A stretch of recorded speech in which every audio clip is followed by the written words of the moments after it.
اعوذ باللہ من الشیطان الرجیم بسم اللہ الرحمن الرحیم الحمدللہ الذی جعلنا من المتمسکین بولایت امیر المومنین والائمۃ المعصومین علیہم السلام۔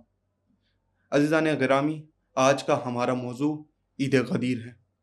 ویسے تو روایت میں موجود ہے کہ امیر المومنین ارشاد فرماتے ہیں کل یوم لا یعصی اللہ فیہ وہو عید، کہ ہر وہ دن کہ جس دن انسان کوئی گناہ نہ کرے، یعنی کوئی ایسا فعل انجام نہ دے جو خدا کی معصیت کا سبب بنے، وہ عید ہے۔ لیکن روایتوں میں 4 عیدوں کا ذکر ہوا ہے: جمعے کا دن، عید الفطر، عید الاضحیٰ اور عید غدیر۔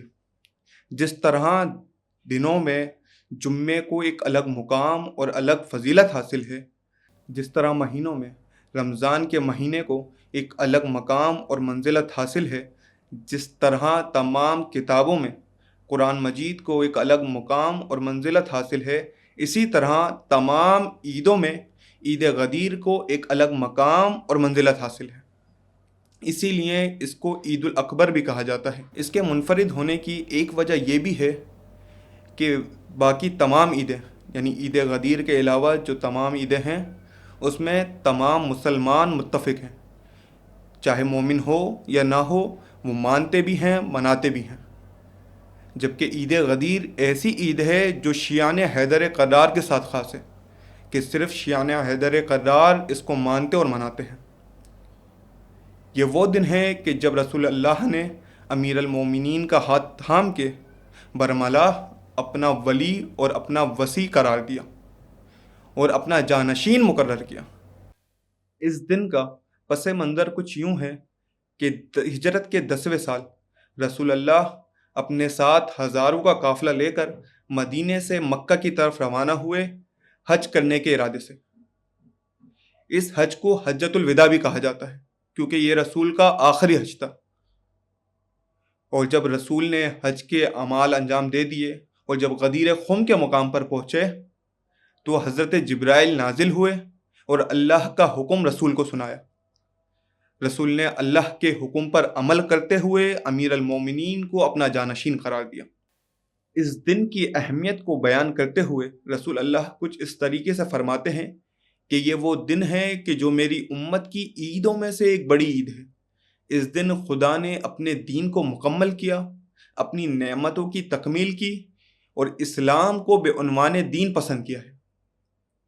اور اسی طرح امام رضا علیہ السلام کچھ اس طریقے سے ارشاد فرماتے ہیں اس دن کی فضیلت کے لیے کہ یہ وہ دن ہے کہ جو زمین والوں سے زیادہ آسمان والوں میں مشہور ہے، اور اگر کوئی شخص اس دن کی اہمیت اور منزلت جان لے تو فرشتے اس سے دن میں 10 مرتبہ مصافحہ کریں۔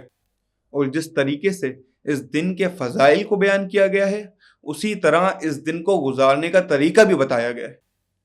انسان کو چاہیے کہ آج کے دن یعنی عید غدیر کے دن غسل کرے اور پاک و پاکیزہ اور نئے لباس کو زیب تن کرے اور عطر اور خوشبو کا استعمال کرے، اور جب بھی کسی مومن بھائی سے ملے تو یہ کلمات ادا کرے: الحمدللہ الذی جعلنا من المتمسکین بولایت امیر المومنین والائمۃ المعصومین علیہم السلام۔ حمد ہے اس پاک پروردگار کی کہ جس نے ہمیں ولایت امیر المومنین، ولایت ائمہ معصومین علیہم السلام سے متمسک کیا۔ انسان کو چاہیے کہ عید غدیر کے دن گھریلو اخراجات میں کنجوسی نہ کرے، اور جو روزے دار ہیں ان کو افطار کرائے اور اطعام مومن کرے، یعنی مومنین کو کھانا کھلائے، جس کا ثواب معصوم بیان کرتے ہیں کہ اس کا ثواب اتنا ہے کہ جیسے اس نے انبیاء علیہم السلام کو کھانا کھلایا۔ اور روایت میں بیان ہوا ہے کہ انسان زیارت امین اللہ، دعائے ندبہ کی تلاوت کرے اور حرم امام علی کی زیارت کرے اور روزہ رکھے۔ روزے کی بڑی طاقت آئی ہے روایت میں کہ امام صادق آل محمد فرماتے ہیں کہ جو شخص بھی آج کے دن روزہ رکھے گا تو اس کو 60 سال کی عبادتوں کا ثواب ملے گا۔ اور عید غدیر کے روز 2 رکعت نماز پڑھنے کی بھی بڑی طاقت آئی ہے کہ انسان بعد الظہر 2 رکعت نماز پڑھے، جس کی دونوں رکعت میں الحمد کے بعد 10 دفعہ سورہ قدر، 10 دفعہ سورہ اخلاص اور 10 مرتبہ آیت الکرسی پڑھے، جس کا امام معصوم ثواب کچھ اس طریقے سے بیان کرتے ہیں کہ اس کو 1000 حج، 1000 عمرے اور اس کی دنیاوی اور اخروی تمام حاجات پوری ہوں گی۔